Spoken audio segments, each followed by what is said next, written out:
మొదటి పేతురు పత్రిక 3వ అధ్యాయము మొదటి వచనంలో అటువలే స్త్రీలారా, దాన్ని అండర్లైన్ చేయండి. అటువలే స్త్రీలారా, పేరేంటి? స్త్రీలారా, అండర్లైన్ చేయండి. అట్లనే 7వ వచనం, అదే అధ్యాయం 7వ వచనంలో పురుషులారా. చాలు, ఈ 2 మాటలు ప్రభువారు మాట్లాడుతున్నారు. అటువలే స్త్రీలారా, అటువలే పురుషులారా. సాధువైనట్టియు మృదువైనట్టియు గుణమును అక్షయ అలంకారము గల మీ హృదయ అంతరంగ స్వభావము మీకు అలంకారంగా ఉండవలెను. అది దేవుని దృష్టికి మిగులు విలువగలది. ఆమేన్. మరలా అదే మాట చెప్తాడు మళ్ళీ ప్రభువారు 5వ వచనమేలే. దాంట్లో పరిశుద్ధ స్త్రీలు తన సపురుషులకు లోబడుట. స్త్రీలు పురుషులకి, భార్యాభర్తలకి దేవాతి దేవుడు మాట్లాడుతున్న మాటలు ఎలా ఉండాలట? భార్య భర్తకి లోబడమని పరిశుద్ధ గ్రంథం చెబుతుంది. ఏం చెప్తుంది? లోబడాలి. వాళ్ళు ఎలాంటి వారైనా, దిస్ ఈజ్ దేవుని యొక్క చట్టం. లోబడాలి. వారు ఎలాంటి వారైనా లోబడాలి. ఒకవేళ వాళ్ళు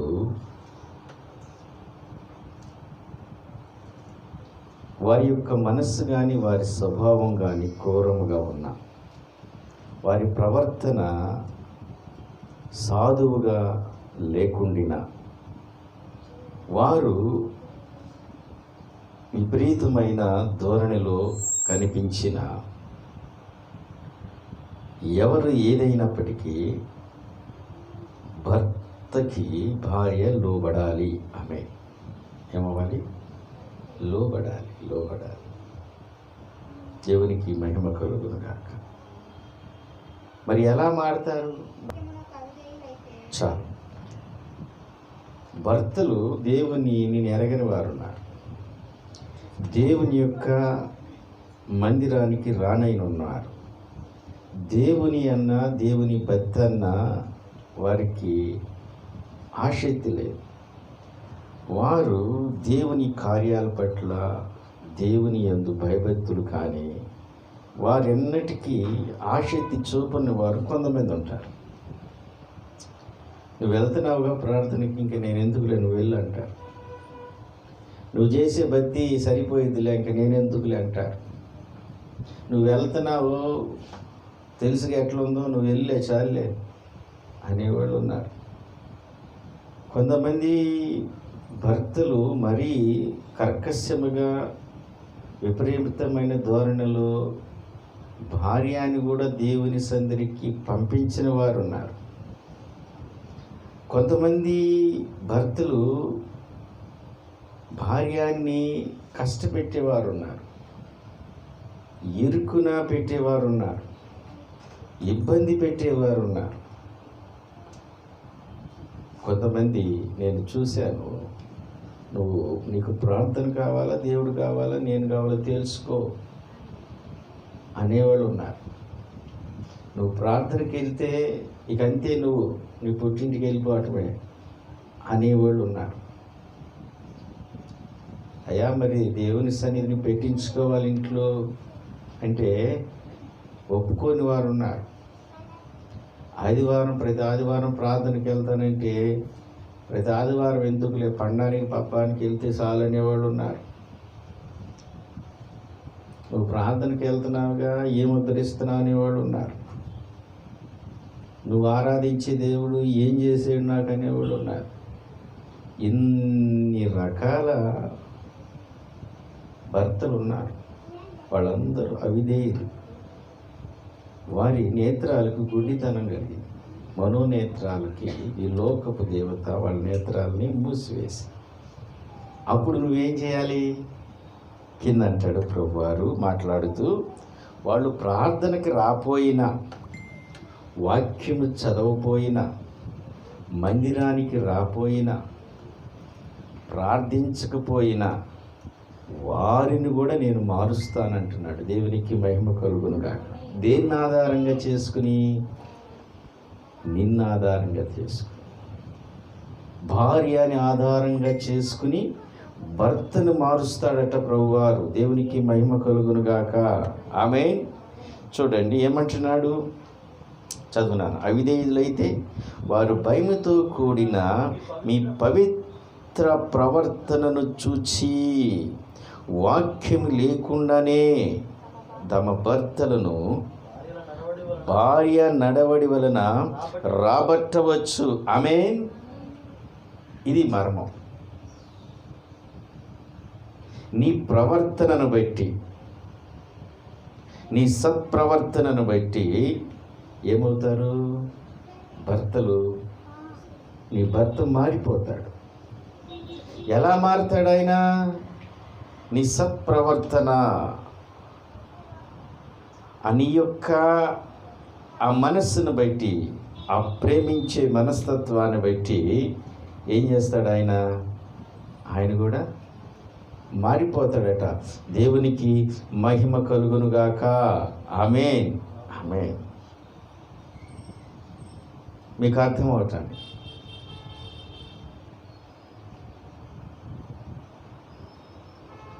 ఒక్కొక్క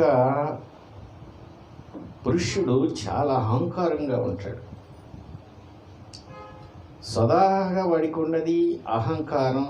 నేను మగోడినిగా, నువ్వు నాకేంటంటే చెప్పేది, నాకన్నీ తెలుసు, ఈ కుటుంబాన్ని ఇస్తుంది నేను, పోషిస్తుంది నేను, అన్నీ చేస్తుంది నేను, నువ్వేంటంట అనే భావనలో ఉంటాడు. ప్రతి విషయానికి కుటుంబాల్లో ఎప్పుడు సమస్య వస్తుంది, ఎప్పుడు తగాదు వస్తుంది? ప్రశ్నించేవారు ఉన్నప్పుడు ఖచ్చితంగా ఏమొచ్చింది? తగాదు వస్తుంది.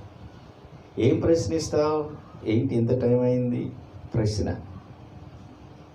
నీకెందుకు? నాకు అనేకమైన పనులు ఉంటాయి బయట, మీకు చెప్పాలా? ఏమొచ్చింది అక్కడ? వ్యతిరేకత వచ్చింది.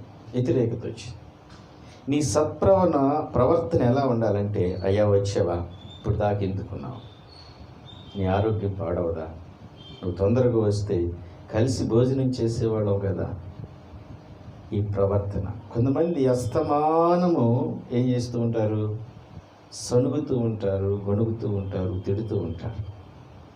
నా దగ్గరకు ఒక కేసు వచ్చింది. భార్యాభర్తలు విడాకులు తీసుకోబోతున్నారు. ఎందుకమ్మా విడాకులు తీసుకుంటున్నారు? ఆయన చెప్పేది ఆయన చెబుతున్నాడు, ఈయన చెప్పేది ఈయన చెబుతుంది. సమస్య ఏంటో తెలుసా? తినే భోజనం దగ్గర ఆవిడ అనేది, నేను భోజనం పెడతానండి, అసహ్యంగా అన్ని కూరలు పెడతాను, దా పళ్ళెంలోనే ఆ పప్పు వేస్తాడు, ఆ పక్కేమో చట్నీ ఉంటుంది, ఇటు పక్కేమో పెరుగు ఉంటుంది, ఇవన్నిటినీ అసహ్యంగా కలిపి ముద్దలు చేసుకు తింటాడు. నాకు చాలా చీదరేస్తాడు. ఆవిడేమో ఏంటిది, చక్కగా కూర తర్వాత ఇలా తినాలి. ఎన్నిసార్లు చెప్పినంతేనండి ఆయన. నా మాట విన్నాడు. నాకు అస్సలు తంపరమిక్కుతూ ఉంటుంది. ఆయన అంటాడు, ఆమెకి ఎందుకండి నేను ఎలా తింటా, నాకు ఎలా తింటమే తృప్తి, నాకు ప్రశ్నించి అలవాటు అయిపోయి. అదేంటి కుక్క తిండి తింటున్నాడు, ఇంత చండాలంగా తింటున్నాడు ఏంటి? ఇది చిలికి గొడవ అయిపోయి ఎక్కడికి వెళ్ళింది? మీ నాన్న అట్లా నేర్పాడా, మీ అమ్మ పిట్ట నేర్పిందా? ఎక్కడికి వెళ్ళిపోయింది? ఆమెను ఎన్నన్నా తిట్టు భరించింది. మీ అమ్మగారు అనగానే ఏమొచ్చేసింది? ఎక్కడ లేని పౌరుషం వచ్చేసింది. మా అమ్మ గురించి మాట్లాడొద్దు నువ్వు, ఆమె తీసుకొస్తే, ఆమె నాకు నీ కట్నం ఇస్తే నువ్వు బతికావు, ఇవన్నీ లేస్తాయి. ఎట్లా ఏమైపోయింది? తాగదా. ఇప్పుడు ఎక్కడ నుంచి తాగదా? ఆ భోజనం దగ్గర కలుపుకు తినే దగ్గర నుంచి ఎక్కడికి వెళ్ళిపోయారు? విడాకుల వరకు వెళ్ళిపోయారు. ఈ సత్ప్రవర్తన ఖచ్చితంగా భార్యకు ఉండాలి, లోబడాలి. చెప్పే విధానం బట్టి ఒకటి ఉంటుంది. ఏమండి, మంచిదే, మీరు తిన్నారు, నేను కాదంటలేదు, కానీ ఇలాగో ట్రై చేయండి. మీ అలా తినటం వల్ల కూడా మీకు కొంచెం జీర్ణం అవటానికి ఇబ్బంది అయ్యిందేమో, ఇలా ట్రై చేయండి. చెప్పే విధానం, ఆ ప్రవర్తన ఉంది చూడు. ఆయన కాసేపు నువ్వెందుకయ్యా, సరే నువ్వు కలుపు తింటున్నావు, మరి నువ్వెందుకు అమ్మేదంటే, మీకేం తెలుసు పాస్టర్ గారు, ఒక్కొక్కకి ఇసిరేసినట్టు ఇట్లా ఇసిరేసింది పళ్ళాములు అన్నం పెట్టి. ఆ పెట్టే విధానం చూడండి, ప్రేమతో పెట్టాలి కదా. నాకు ఎట్టు పెడుతుంది, తీసుకొచ్చాను టప్పన వేసిద్ది, అంత గిన్నె పడేసిద్ది. ఏమిది పెట్టే విధానం? అది నాకు చాలా కోపంగా ఉంది. ఆవిడేమో తినే విధానంలో భయంకరమైన రీజన్ చూపిస్తుంది, ఆయనేమో పెట్టే పద్ధతిలో ఏంటి సార్, అడుక్కున్నవాడికి కూడా కొంచెం శుద్ధంగా వేస్తాడు, మరి కంచాన్ని ఇసిరేసిద్ది, అంత అన్నం అటు కొట్టిద్ది. చాలా బాధేస్తుంది సార్. అందుకు మేమిద్దరం ఇక కలిసి ఉండటం తెలుసుకోవట్లేదు. ఇప్పుడు ఇద్దరు కోణాలు మనం జాగ్రత్తగా పరిశీలిస్తే, సత్ప్రవర్తన అనేది, ఈ ప్రవర్తన ద్వారా నీ భర్త మారిపోతాడని పరిశుద్ధ గ్రంథం మాట్లాడుతుంది. దేవునికి మహిమ కలుగును గాక. పరిశుద్ధ గ్రంథం, నీ సత్ప్రవర్తన, నీ యొక్క మాట తీరు కానీ, నువ్వు ప్రేమించే విధానం కానీ, నీ బాధ్యత కానీ చాలా జాగ్రత్తగా పట్టుకోండి. అందరూ చాలా మట్టికి మ్యారేజ్ అయిన వాళ్ళు ఉన్నాం మనం. పరిశుద్ధాత్మకుడు మాట్లాడుచుండగా శ్రద్ధ కలిగి విందాం. ఆమె ఆ బాధ్యత అది ఖచ్చితంగా భర్తకి లోబడి తత్వము భార్యకి ఉండాలి. ఆమె ఒక మాట నన్ను చెప్పనీయండి, భార్యాభర్తల మధ్య ప్రేమ ఉంది, అది ఎలా అర్థమైంది? తనకంటే తన మీద ప్రేమ, ఈమెకేమో ఆయన మీద ప్రేమ. మీకు అర్థం అవటానికి నాకు మొట్టమొదటగా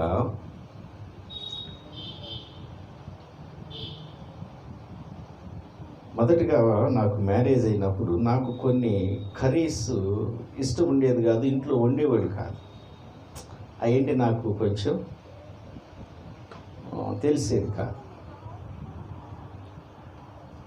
నాకు అంతగా డ్రై ఫిష్ అంతగా ఇష్టం ఉండేది కాదు, ఎక్కువ ఎప్పుడు వండేది కాదు. మా అమ్మగారు ఎవరైనా వండినా కూడా వాళ్ళు తినేవాళ్ళు, నాకు పెట్టేవాళ్ళు కాదు. బాగా పెట్టుకోండి, ఆశ్రమ గారికి డ్రై ఫిష్ అంటే చాలా ఇష్టం. ఆమె తింటుంది. పెళ్ళైన కొత్తలో ఏం తెలుసు, మన వాళ్ళు అందరం తినేవాళ్ళమే కదా, తీసుకొచ్చి పెట్టారు. ఇంకేం లేదు కర్రీ, నాకు ఇష్టం లేదన్నాను. ఓహో, మీకు ఇష్టం లేదా, సరే, ఇంకేమి ఇష్టం లేదు మీకు? నాకు వెజిటేబుల్స్లో ఏమి ఇష్టం లేదు. ఇప్పుడు డ్రై ఫిష్ ఆవిడకి బాగా మక్కువ, ప్రీతి, నాకు అంతగా నచ్చదు. కూరగాయలకు వచ్చేదలికి అసలు నాకు కాకరకాయ కూర పులుసు అంటే ఇష్టం, ఫ్రై ఇంట్రెస్ట్ ఇష్టం లేదు. అసలు దానంటే కొంచెం దూరం. వాళ్ళ ఇంట్లో ఎప్పుడు కాకరకాయ ఫ్రై ఉంటుంది, పచ్చడి కానీ ఏదో ఒకటి కానీ. ఇప్పుడు ఆమెకు నుండి ఇష్టం, నాకు ఇష్టం లేదు. ఎప్పుడైనా నేను మార్కెట్కి వెళ్ళినప్పుడు మొట్టమొదటిగా పర్చేస్ చేసేది డ్రై ఫిష్, తర్వాత మిగతాయి. నేను కూరగాయలు తీసుకురాగానే ఆవిడ చూసిద్ది, ఓహో ఈయనకి ఈ డ్రై ఫిష్ ఇష్టం లేకపోయినా నా కొరకు తీసుకొచ్చాడు అనే మనసు ఉంటుంది ఆవిడకి. ఆమె ఇది ప్రేమ. దేవునికి మహిమ కలుగు. ఒకసారి ఈ మార్కెట్కి వెళ్ళింది అనుకుంటే, శ్రేష్టమైన డ్రై ఫిష్ ఉన్నా కూడా కొనకుండా నాకు కావాల్సిన వెజిటేబుల్స్ అని తీసుకొచ్చింది. మంచి డ్రై ఫిష్ వచ్చినాయండి, కానీ ఏది వచ్చింది అంటే ఇప్పుడు ఏమైంది, తనకి ఇష్టమైనవి కూడా వదిలేసుకుని తీసుకొచ్చాను. ఇప్పుడు నాకు ఇష్టం లేనివి కూడా ఆమె కొరకు నేను తీసుకెళ్ళాను. ఇది ఉంది చూశారు, మనస్సును ఎరిగే పద్ధతి. ఒకరికొకరు ఏం చేయాలి? బౌండేజ్ అవ్వాలి. ఇది ప్రేమ. నువ్వు ఎలా ఉంటే నాకెందుకు, నాకు కావాల్సింది ఉండు అంటే ఎలా ఉంటుంది? అది మధ్యలో సంబంధం అనేది అది ప్రేమ కాదు. ప్రేమ ఎప్పుడు త్యాగాన్ని కోరుకునేది. ఆమేన్. ఆ సర్వోన్నతుడైన దేవుడు మనందరిని ప్రేమించాడు కాబట్టి ఆయన బలియాగమైన త్యాగాన్ని అర్పించాడు కల్వరి మీద. ఆమేన్. ఈ ప్రవర్తన, ఇలాంటి ప్రవర్తన వల్ల నీ భర్త ఏమవుతాడు? మారిపోతాడు. ఆమేన్. నీ భర్త అవిధేయుడే, దేవుని మందిరానికి రాడు, దేవుని వాక్యం అంటే ఇష్టం ఉండదు, అంతి భక్తి భావరతంలో లేదు, నిన్ను మందిరానికి పంపించడానికి ఇష్టమైన మనసు అతని దగ్గర లేదు, ఒకవేళ వెళ్ళిన అనేకమైన అడ్డంకులు చెప్తాడు. ఇన్ని చేసినా కూడా నువ్వు ఆయన్ని ప్రేమించగలిగే ఆ సత్ప్రవర్తన ఉంటే ఆయన మందిరానికి రాకర్లా, ఆటోమేటిక్గా ఆయనే మారిపోతాడు. దేవునికి మహిమ కలుగును గాక. చాలా మంది వచ్చి అన్నయ్య మా ఆయన కొరకు ప్రార్థన చేయమంటారు. ముందు నువ్వు మంచి ప్రవర్తన కలిగి ఉండు, ఆటోమేటిక్గా ఆయన ఏమైపోతాడు? మారిపోతాడు. దేవునికి మహిమ కలుగును గాక. చూద్దాం. 1 పేతురు రాసిన పత్రికలో మనం చూసాం, అటువలే స్త్రీలారా మీరు స్వపురుషులకు లోబడుడి. అక్కడ కింద ఏమంటున్నాడు చూడండి, మీ పవిత్ర ప్రవర్తనను చూచి. వాక్యం లేకుండా అతనికి వాక్యం బోధించక్కర్లా, అతనికి దేవుని యొక్క సువార్త చెప్పక్కర్లా, నువ్వే ఒక సువార్తగా తయారవ్వాలి. ఆమేన్. నీ ప్రవర్తనే ఒక సువార్త అవ్వాలి. అరే ఈమె ప్రార్థనకి వెళ్తుంది కదా, ఎంతవరకు నా భార్యకి ఒక్కొక్కడు వచ్చి 10:30, 11 గంటలకు వచ్చి ఆమ్లెట్ అయ్యి భోంచేయాలి. ఆమె కష్టపడిద్ది, పిల్లలను చూసిద్ది. కొన్ని నేను చూసా, 11 గంటలకు కూడా లేచి భర్తకి సేవ చేస్తుంది. కొన్నాళ్ళు చేసిన తర్వాత ఆయన మనసుకు రే, ఇంత విసుగుతనం లేకుండా నన్ను ఇంత ప్రేమిస్తూ, ఈ సత్ప్రవర్తన ఉండాలి. అలా కాకుండా ఇప్పుడు వచ్చి ఏముంటుంది, వేసుకోబో, ఇల్లు కనపడలా, నీకు పిల్లలు కనపడలా. నో. సత్ప్రవర్తన చేయటం వల్ల ఏమొస్తుంది మనకి? నీ భర్త మారుతాడు. అంతేకాదు, రెండో మాట ఏముందో చూద్దాం కింద. మీకు అలంకరణ కావాలి, సాధువైనట్టి మృదువైనట్టి గుణము కలిగిన అక్షయ అలంకారము, మీ హృదయపు అంతరంగ స్వభావము మీకు అలంకారముగా ఉండవలెను. ఆమేన్. సాధువైనట్టి మృదువైనట్టి. నీ మాట నీ భర్తకు ఆదరణ కలిగించాలి. నువ్వు చూపించే ఆ అభిమానం భర్తను ఓదార్చాలి. కొన్ని కుటుంబాల్లో కొన్ని అవిధేయత వల్ల భర్త కొంచెం ఆర్థికంగా చితికిపోతాడు. అప్పుడు వెన్ను తట్టి, పర్లేదండి, పోయింది ఇది పోయింది, మనం నమ్ముకున్న దేవుడు గొప్ప దేవుడు, ఆయన ఎప్పుడు మనకి అన్యాయం చేయడం, కలిసి ప్రార్థన చేద్దాం. ఈ స్వభావం భార్యకు ఉండాలి. తెలుసు నాకు ముందుగానే ఇది పోయిద్దని, నాకన్నీ తెలుసు, చూస్తున్నా, సమయం వచ్చిందని చూస్తున్నా, నీకు అలానే జరగాలి. ఇదే మాట, ఇది ప్రేమ కాదు. కుటుంబం నీది. ఏదైనా జరగకూడదు జరిగితే నీ కర్మ అని వదిలేయకూడదు దేవుని బిడ్డలారా. కాబట్టి ఈ భర్తకి భార్య లోబడాలనే విషయాలు, తన ప్రవర్తనను బట్టి, తన స్వభావాన్ని బట్టి, తన సాధువైనట్టి మృదువైనట్టి గుణగణాలను బట్టి భర్త ఆటోమేటిక్గా మారిపోతాడు. ఆమె అరే, ఎన్నిసార్లు దీన్ని నేను తిట్టాను, ఎన్నిసార్లు చేదరించుకున్నాను, ఎన్నోసార్లు చెప్పింది అరే ఇలా చేయొద్దండి, ఇలా చేయొద్దని, కానీ పెడచెవిని పెట్టేనే. కానీ నేను జారిపోతున్నప్పుడు, మెట్లు ఉన్నప్పుడు నన్ను ప్రేమించి మళ్ళీ నాకు చెయ్యండి ఇచ్చిందే. ఆ భావన ఆ భర్తకి లోన మిగిలిపోయి కుదిపుడైపోతాడు, ఆటోమేటిక్గా మారిపోతాడు. ఆమె అలా కాకుండా వామ్మో ఇంటికి వెళ్ళటం కన్నా ఇక్కడ బజార్లో కొనుక్కోవడం మంచిది, స్నేహితుని ఇంట్లో కొనుక్కోవడం మంచిది, ఇంట్లోకి వెళ్తే భరించలేనని ఒక గయ్యాళపు భార్యగా ఉండకూడదు. మనం ఎలా ఉండాలి? సాధువైనట్టి, మృదువైనట్టి, సత్ప్రవర్తన కలిగిన భార్యలుగా ప్రభువారు మనల్ని నిలుపునుగాక.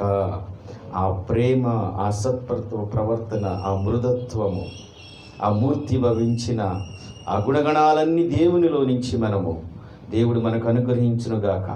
ఇది స్త్రీలకు సంబంధించింది. ప్రభు ఏమన్నాడు? స్త్రీలారా అని స్త్రీలకు చెప్పారు. మరి పురుషుల దగ్గరకు కూడా రావాలిగా. ఇటువైపు నుంచి చెప్పినప్పుడు ఇప్పుడు ఏం రాయాలి? అటు నుంచి కూడా చెప్పాలిగా. ఇప్పుడు చాలా జాగ్రత్తగా మనసంతా పెట్టి మహేష్ వినాలి. ఆమె ఇప్పుడు చెల్లంటుంది అంతా నా గురించి చెప్పేవేంటనయ్యా, మరి ఆయన సంగతి ఏంది?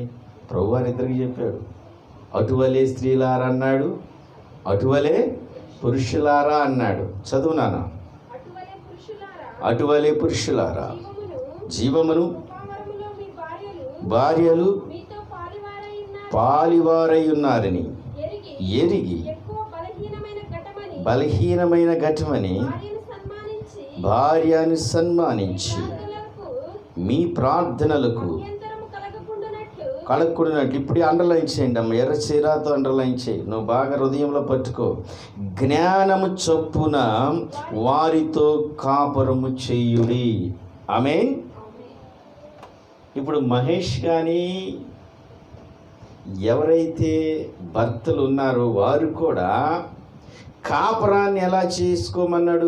జ్ఞానముతో కట్టుకోమన్నాడు. ఆమేన్. ఎందుకు కట్టుకోమన్నాడు? జ్ఞానముతో కట్టుకోమన్నాడు. దేవునికి మహిమ కలుగునుగాక. ఒక మాట నన్ను చెప్పాలి. దేవాతి దేవుడు ఈ భూమండలంపై ఆయన కుటుంబాలను ఏర్పాటు చేశాడు. ఆమేన్. దేవునికి మహిమ కలుగునుగాక. ఈ కుటుంబ వ్యవస్థను, కుటుంబాలను ఆస్వాదిస్తూ ఆయన కుటుంబాల్లో దేవుడు ఆయన. ఈ కుటుంబాల్లో ప్రధానమైన పోషణకర్త ఎవరు? భర్తే. ఎక్కువ అపవాది ఎవరిని ప్రేరేపిస్తాడంటే, ఎవరిని దెబ్బ కొడితే కుటుంబము విచ్ఛిన్నమైపోయింది, పతనమైపోయింది? ఎవరిని పట్టుకుంటే అటువైపు నుంచి వాడు వస్తాడు. కుటుంబంలో కలహం తీసుకొస్తాడు, కుటుంబాల్లో అశాంతి తీసుకొస్తాడు, కుటుంబంలో సమస్యలు తీసుకొస్తాడు, కుటుంబంలో గందరగోళ పరిస్థితులు తీసుకొస్తాడు, కుటుంబంలో మానసికమైన ఒత్తిళ్లు తీసుకొస్తాడు. వీటన్నిటిని జయించగలిగిన పోషకుడు, కుటుంబ యజమానుడికి ఇవన్నీ హ్యాండిల్ చేయాలంటే ఆ భర్తకి జ్ఞానం కావాలి. ఆమేన్. ఆ జ్ఞానంతో కట్టుకోవాలి. సమస్యలు వస్తాయి. అదేవిధంగా కొన్ని ఎడిటిస్కి లోనవే పరిస్థితులు వస్తాయి, బానిసలవే పరిస్థితులు కొన్ని వస్తాయి, ఆర్థిక లోట్లు వస్తాయి, అనేక సమస్యలు వస్తే వాటి గురించి ఏం చేయాలి? జ్ఞానముతో జయించాలి. ఆమేన్. ఆమేన్. అయితే ఒక మాట నన్ను చెప్పనియండి. ఎక్కువ దేవుని సన్నిధిలో ఎవరు కనిపిస్తారు? మహేష్ కనిపిస్తారా? హన్నా గ్రేస్ కనిపించిందా? ఓపెన్తో మహేష్ చెప్పాలి నాకు. ఇప్పుడు హన్నా గ్రేసే కనిపించింది. దేవునికి మహిమ కలుగునుగాక. మహేష్ బాగైనమ్మా, అందరూ వినాలి. ఇది దేవుడు మనందరితో మాట్లాడిన మాటలు.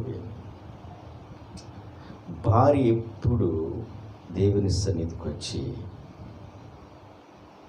ఎప్పుడు ప్రార్థన చేసేది భర్త కొరకు.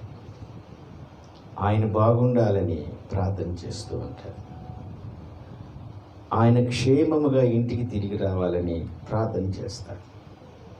ఆయన వెళ్తున్న పనుల్లో మరి క్షేమంగా మార్గమంతట్లో ఇంటికి రావాలని ఉపవాస ప్రార్థన చేస్తూ ఉంటారు. ఆయనకి మంచి ఆరోగ్యం ఉండాలని ప్రార్థన చేస్తూ ఉంటాడు. దేవునికి మహిమ కలుగును గాక. పరిస్థితులన్నీ పరిశీలించి కుటుంబానికి కావలసిన ఆదరణ కొరకు ఆవిడ నిత్యము దేవుని సన్నిధిలో తన భర్త మీదే ఎక్కువ దేవుని దగ్గర గడుపుతూ ఉంటుంది. నా భర్త బాగుండాలి, నా పిల్లలు బాగుండాలి, నా కుటుంబం బాగుండాలి.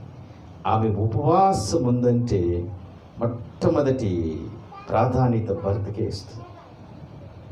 ఆయన బాగుండాలి ప్రభువా, ఆయన నీ సన్నిధిలో ఉండాలి, ఆయన రక్షించబడాలి, ఆయనకి మంచి ఆరోగ్యం కావాలి ప్రభువా, ఆయన పని నిమిత్తం వెళుతున్నాడు ప్రభువా, రాకపోకలో క్షేమాన్ని ఇవ్వండి, అపవాద క్రియల నుంచి ఆ బిడ్డని తప్పించమని ప్రతిరోజు తన భర్త కోసం కన్నీళ్లు విడిచిస్తుంది. దేవునికి మహిమ కలుగును గాక.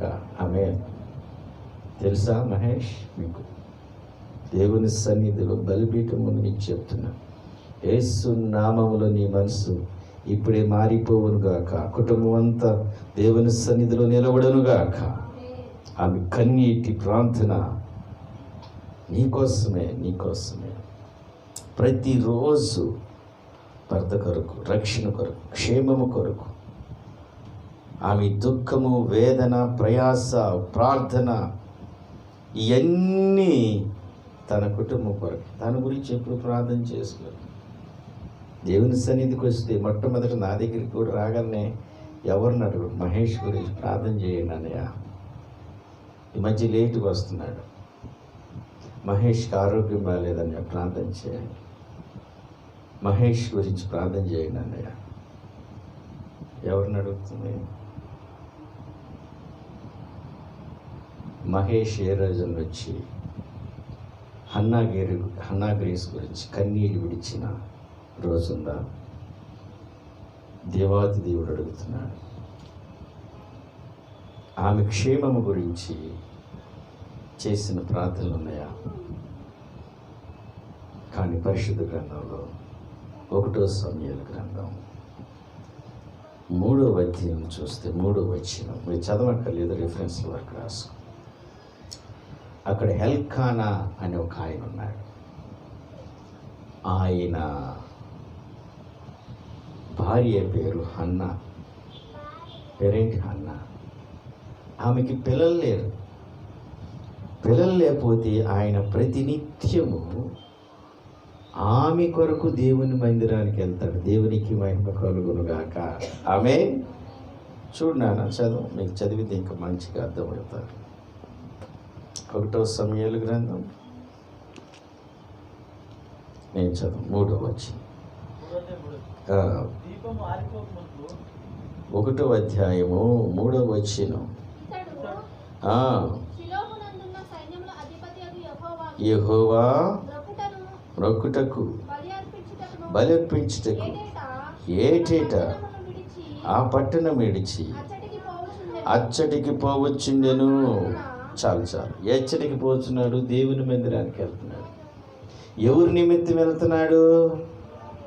భార్య నిమిత్తం వెళ్తున్నాడు, మొక్కుబడులు చెల్లించటానికి. భర్తలుగా ఉన్న ఎంతమంది ఈ వాక్యం వింటున్నారు? ఎంతమంది భర్తలు దేవుని సన్నిధిలోకి వచ్చి భార్య కొరకు ప్రార్థించే భర్తలు ఉన్నారా? ప్రభువారు అడుగుతున్నారు. ఈ ఎల్కానా తన యొక్క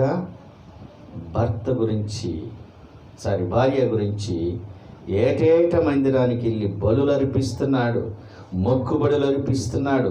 దేవుని సన్నిధిలోకి వచ్చి కూర్చుని నా భార్య అని మీరు జ్ఞాపకం చేసుకోమని ప్రార్థన చేస్తున్నాడు.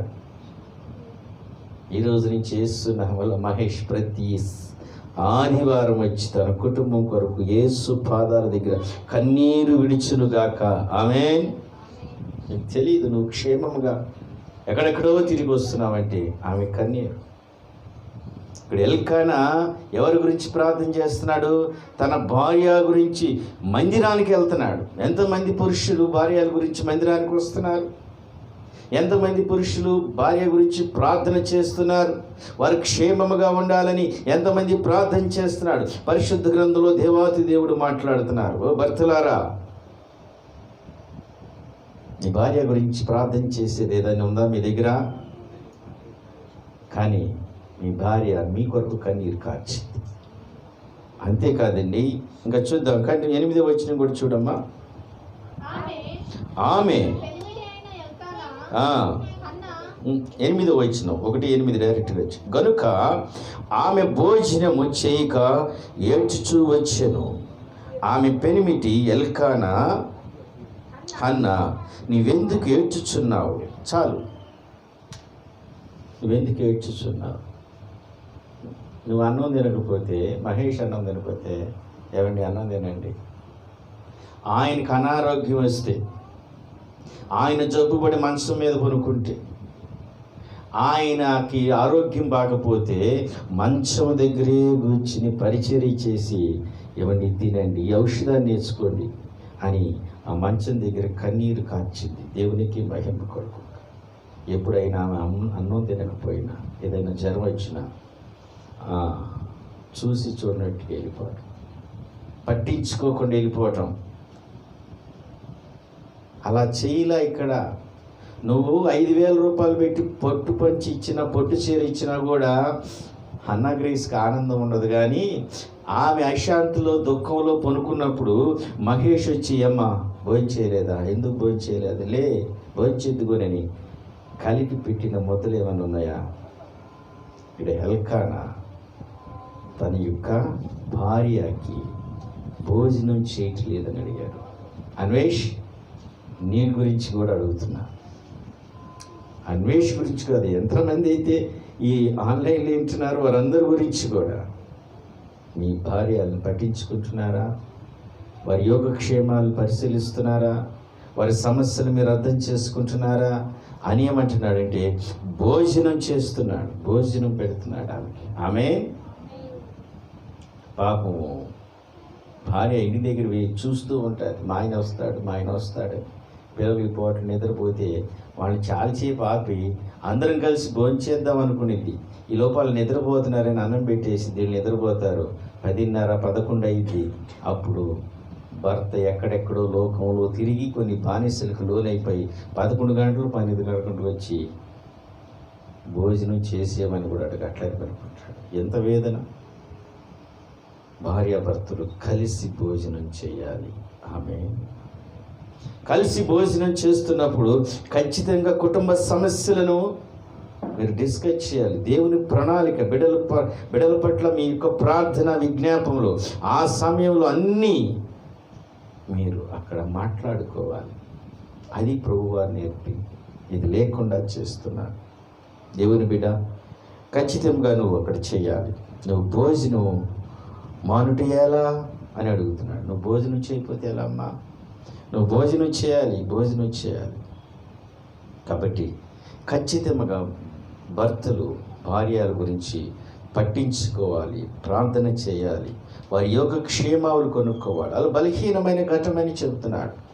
మీరు పట్టించుకోవాలి. ఇదంతా జ్ఞానముతో ఇల్లు కట్టుకోమని పురుషులకు దేవాతి దేవుడు హెచ్చరిక చేస్తున్నాడు. ఆమేన్. కొన్నిసార్లు ఏం చేస్తే తెలుసా? తల్లిదండ్రులు భర్తకి చెప్తారు, వారి తల్లిదండ్రులు అంటే మీ అత్తమామ, వారిని జ్ఞాపకం చేసుకుని భార్య అని అనరాని మాటలు అంటారు. తల్లిదండ్రుల మాట వినొద్దని నేను చెప్పటల్లా, కానీ దానికన్నా ముందు ఈ భార్యని ప్రేమించమని పరిశుద్ధ గ్రంథం మాట్లాడదు. అంతేకాదు, ఒకవేళ భర్తలు భార్యని పట్టించుకోకపోతే ఏం జరిగిద్దో మీకు ఒక మాట చూపిస్తాను. ఆదికాండం 39:6 చూపించి ప్రార్థన చేసుకుందాం. ఆదికాండం 39:6. యేషేపు చేతికి అప్పగించి ఆహారము తినుట తప్ప తనకేమి ఉన్నదో ఏమీ లేదు. చాలు, దాన్ని అండర్లైన్ చేసుకోండి. పోతీఫర్ భార్య అనగానే అందరికీ నెగిటివ్ షేడ్ వస్తుంది. నెగిటివ్ ఆలోచన. ఎందుకు? యోసేపుని ఏం చేసింది? పాపంలో దించింది. దానికి కారణం ఎవరో తెలుసా? వాళ్ళ ఆయనే. చదివారుగా, భార్య అని అందరూ నెగిటివ్గా చూస్తారు. యోసేపుని పాపంలో దించాలనుకుంటుంది. వాళ్ళందరూ చాలామంది మనం దేవుని వాక్యాన్ని ఈ కోణంలోనే అర్థం చేసుకుంటాం. ఈ పోతీఫరు, ఆయన పేరు రాయిలా, పోతీఫర్ భార్య. అయితే ఈయనేం చేస్తున్నాడు? కుటుంబాన్ని పట్టించుకోవట్లే ఆయన. భార్య యోగక్షేమాలు కొనుక్కోవాలి, భార్య యొక్క ధర్మాన్ని నెరవేర్చాలి, భార్య యొక్క అవసరతలన్నీ తీర్చాలి. ఆయన ఏం చేస్తున్నాడు? వస్తున్నాడు, తింటున్నాడు, అన్నీ వదిలేశాడు, పట్టించుకోవట్లా. ఈ పాపానికి లోన్ చేసిన కారకుడెవడు? పోతీఫరే. చాలామంది భర్తలు, భార్యలు కూడా ఏం చేస్తూ ఉంటారంటే కుటుంబాన్ని పట్టించుకోరు, భార్యను పట్టించుకోరు, బిడ్డలను పట్టించుకోరు. ఏకాడికి సంపాదనని పరిగెడుతూ తీసుకొచ్చి కూడగొడుతూ ఉంటారు. సాయంత్రానికి వచ్చి వాళ్ళు ఏం చేస్తారు? కుటుంబాన్ని పట్టించుకోకుండా ఏదన్నా అంటే సంపాదిస్తున్నానుగా అంటాడు. ఈ పోతీఫర్ కూడా అదే చేశాడు. అసలు కుటుంబాన్నే పట్టించుకోవాలి. అక్కడ రాసి ఉందని చూడండి, ఏం రాసి ఉంది అక్కడ? ఆయన తినటం పనుకోవడమే. ఈ లోన ఏం జరుగుతుంది? నాకు ఒక భార్య ఉంది, ఆమెకు కొన్ని ధర్మాలు ఉంటాయి, ఆ ధర్మాలు నేను జరిగించవలసి ఉన్నది, ఆమె యోగక్షేమాలు కొనుక్కోవాలని ఇవన్నీ ఆలోచించిన వాడు ఏం చేస్తాడు? ఆమెను పట్టించుకుంటే ఆమె మంచిగానే ఉండేది. ఈ కోణంలో ఎవరు ఆలోచించరు, ఈ కోణంలో ఎవరు దాన్ని చూడరు. ఎవరన్నా అడిగితే పోతీఫర్ భార్య చాలా చండాలపది, ఆమె చాలా అక్రమైనది, ఆమె పెద్ద పాపి, ఆమె వేశ్య అంటారు. దీనికి కారకుడెవడు? పోతీఫరే. ఎందుకంటే పట్టించుకోవాలి ఆమె. మానవ శరీరం కాబట్టి మానవకు సంబంధించిన ప్రకృతి ధర్మాలు కొన్ని ఉంటాయి కాబట్టి అవి కూడా భర్త చూడాలి. వాటి విషయాల్లో కొన్ని కుటుంబాలు ఫేమైపోయాయి, విచ్ఛిన్నమైపోయాయి. అంటే దేవాది దేవుడు ఎంత లోతుగా మాట్లాడుతున్నారు చూసారా? మీరు ఎవరినైనా అడగండి, పోతీఫర్ భార్య ఎవరంటే ఆమె గురించి ఏం చెబుతావు నువ్వు? పరిశుద్ధుడైన యోసేపునే పాపంలో దించిపోయిందండి అంటారు. దీనికి మూల కారణం ఏంటంటే ఆమె యొక్క భర్తే. చాలామంది కూడా ఉద్యోగాల నిమిత్తము, సంపాదన నిమిత్తము ఒకడొక సాటు ఉంటారు, ఇంకొక సాటు ఉంటారు, వారానికి నెలలకు దొరుకుతూ ఉంటారు. ఇలా ఉండటం వల్ల అక్కడ ఆవిడ పాపంలోకి జారిపోతుంది, అతను అక్కడ పాపంలో జారిపోతాడు. పరిశుద్ధ గ్రంథం ఏం మాట్లాడుంది? నీకు మ్యారేజ్ అయిన తర్వాత చావో బతుకో కలిసి ఉండాలి. దేవునికి మహిమ కలుగునుగాక. కాబట్టి దేవుని బిడ్డ జ్ఞాపకం చేసుకునండి. భర్తలకు కొన్ని హెచ్చరిక ప్రభువారు చేశారు, భార్యలకు కూడా కొన్ని హెచ్చరికలు చేశారు. దేవునికి మహిమ కలుగునుగాక. ఆమేన్. అయితే ఇద్దరిని ప్రేమించేటప్పుడు కొన్నిసార్లు భార్యాభర్తల మధ్య కోపం వస్తుంది. ఈ చనికాన్వేషణ వల్ల కొన్ని ఇబ్బందులు జరుగుతాయి. ప్రభువారు అన్నారు, నీ కోపము నిమిషం మాత్రమే ఉండాలి. ఉదయానికి సాయంత్రానికి ఏమైపోవాలి? అది వెళ్ళిపోవాలి. ఆ కోపం అస్తమయానికి నీ కోపం ఉండకూడదు. అసలు ప్రభువారు మన మీద కోపపడితే నువ్వు నేను బ్రతకలేవు. మీకు చిన్న చిట్కా చెప్తాను. నీకు బాగా కోపం వస్తుంది, మానవ శరీరం మీద కోపం, తాపం అన్నీ వస్తాయి. ఆ సమయంలో మా నాన్నగారు పిలిచి చెప్పాడు, రాబాయ్ మీకు మ్యారేజ్ అవుతుంది, భార్యాభర్తల మధ్య కోపాలు తాపాలు వస్తాయి. నీ కోపం వచ్చినప్పుడు నిమ్మతానం ఉండి 1 2 3 4 5 6 7 8 9 10 లెక్క పెట్టుకో. ఏమైపోయింది? కోపం అయిపోయింది. ఆమేన్. ఇది నిజం కూడా, ప్రాక్టికల్గా చేసి చూడండి. ఈ కోపాన్ని ప్రభువారు కోపిస్టులు దేవుని రాజ్యంలో చేరని చెప్పారు. మీరు కోపం వచ్చినప్పుడు ఏం చేయాలి? ఈ రోజు నుంచి లెక్క పెట్టండి అని చెప్పాడు దేవుని సన్నిధిలో. 1 2 ఆయన అరుతూ ఉంటాడు, అక్కడ పెద్దగా అరుతూ ఉంటాడు. 1 2 3 అని. ఇదేంది? నీ కోపం ఏమైపోయింది? నువ్వు అనాల్సిన మాట శనికానేషన్లో ఏమైపోయింది? ఇది నిజం. కోపం వల్ల పాపానికి లోనవుతాం. పాపంలో జారిపోతాం, అనరాని మాటలు అంటాం నోటికొచ్చింది. ముందు ఒకరికొకరు త్యాగం చేసుకోండి. ఇప్పుడు నేను చెప్పాను కదా, డ్రై ఫిష్ లాగా త్యాగం చేసుకుంటే బర్న్ అయింది. తర్వాత కోపం ఇద్దరికి వచ్చినప్పుడు నువ్వు లెక్క పెట్టుకోలేక ఆయన లెక్క పెట్టమను. ముందు 10 లెక్క పెట్టు, తర్వాత చూద్దాం. మెల్లగా లెక్క పెట్టు, ఎక్కువ లెక్క పెట్టుద్దు, నువ్వు మెల్లగా లెక్క పెట్టమను, లెక్క పెడతాడు. ఇది తర్వాత కోపం. మూడోది వచ్చేదానికి బరువులు పంచుకోవాలి. ఏం పంచుకోవాలి? బరువు పంచుకోవాలి, బాధ్యత పంచుకోవాలి. ముగిస్తాను. బాధ్యత పంచుకోవాలి. కొత్తగా పెళ్ళైనప్పుడు ఏం జరిగిందంటే, ఇది రివర్స్ ఆలోచించండి. నాది చిన్న బ్యాగు, ఆమెది పెద్ద బ్యాగు. ఎందుకంటే వస్త్రాలు చాలా ఎక్కువ ఉంటాయిగా, మనకేముంటాయి? కాలేజీ పుస్తకం ఒకటి, ఒక బైబిల్. అప్పటి నుంచి చిన్న బైబిల్, ఏది ఇక్కడే ఉండాలి, తీసుకెళ్ళినట్టు ఇంటికి. అయితే ఆ బైబిల్ ఇదే, అప్పటి నుంచి ఆ బైబిలే, తెలుగు బైబిల్, ఇదే బైబిల్. విజయవాడలో ఉన్నారు అమ్మగారు. అప్పుడు దిగం బస్సు, నేను చిన్న బ్యాగ్ వేసుకున్నా, ఆమె అంతా నీడ్స్ లేకుండా చూసి వాళ్ళకి ఎట్టుండింది. అప్పుడు ఏం చేస్తే నేను, నువ్వు ఆగమ్మాయి, ఆ బ్యాగ్ కూడా నాకేమని ఈ సంగతి తెలిసి నా పెద్ద బ్యాగ్ తీసుకుని నడుచుకుని లాక్కుంటే వెళ్తాను. అప్పుడు ఆమెకు అర్థం, ఓహో నా భారాలను పంచుకునే కూడా వచ్చాడు. సింబాలిక్గా ఆవిడ అన్నది, ఆ సంకేతం ఎందుకులో నాకు నేను తొలగించుకోను. ఇప్పుడు ఏం కలిగింది ఆయనకి? బాధ్యత, బరువులు పంచుకోవటం. అప్పుడు కలగాలి.